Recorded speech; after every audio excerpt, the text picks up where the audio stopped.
তো রিসেন্ট 22শে শ্রাবণ গেল আর একটা স্কুলে হচ্ছে রবীন্দ্রনাথ ঠাকুরের আঁকা কম্পিটিশন হয়েছিল। তো দেখা যাক বাচ্চারা কিরকম এঁকেছে। প্রথম জেনে ঠিক আছে, সেকেন্ড জন রবীন্দ্রনাথ ঠাকুর এই পাশটা ফুলিয়ে দিয়েছে এই পাশটা। ঠিক আছে, বাচ্চা মানুষ। পরের জন দেখি। রবীন্দ্রনাথ ঠাকুর আঁকতে গিয়ে রঘু দাগাটাকে দিয়েছে, গালে এই জায়গাটা ক্র্যাশ করে দিয়েছে।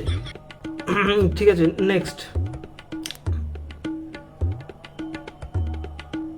হ্যাঁ, এটা তাও কিছুটা হয়েছে, চলবে, আগেরগুলোর থেকে তো বেটার আছে। নেক্সট দেখি। এটা আবার এই সাইডটা ফুলিয়ে দিয়েছে, আগের রবীন্দ্রনাথ ঠাকুরের এই সাইড ফোলানো, এটার এই সাইড ফোলানো। আচ্ছা, এটা তো নাক দিয়ে মনে হচ্ছে দাড়ি বেরোচ্ছে। আচ্ছা আছে, ভালো আছে, কিন্তু দাড়ির পোর্শনটা ঠিক না করলে। ঠিক আছে ঠিক আছে, বাচ্চা মানুষ। আস্তে আস্তে মনে হয় ছবিগুলো ভালো হচ্ছে।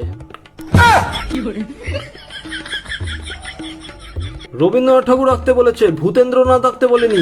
Next next. হ্যাঁ, এটা আগেরটার থেকে বেটার তো। নেক্সট।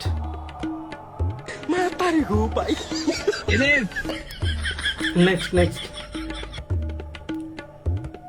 হ্যাঁ, চলবে, আগেরগুলোর থেকে চলবে, আস্তে আস্তে এখন মনে হয় ভালো হবে। আবার দেখি, ঠিকঠাক আছে।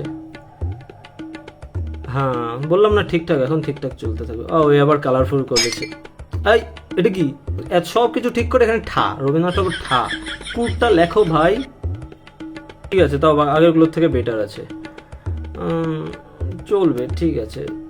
ও, আঁকা শেষ হয়নি এখনো। বাহ, এটা তো কি লিখেছে এটা? রবীন্দ্রনাথ ঠাকুর।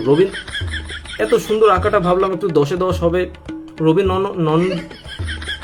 উচ্চারণ করতে আমারই অসুবিধা হচ্ছে। নেক্সট। চাইনিজ রবীন্দ্রনাথ ঠাকুর রেখেছে, থাক আমি আর দেখবো না। বাট যাই হোক, বাচ্চারা ট্রাই করেছে।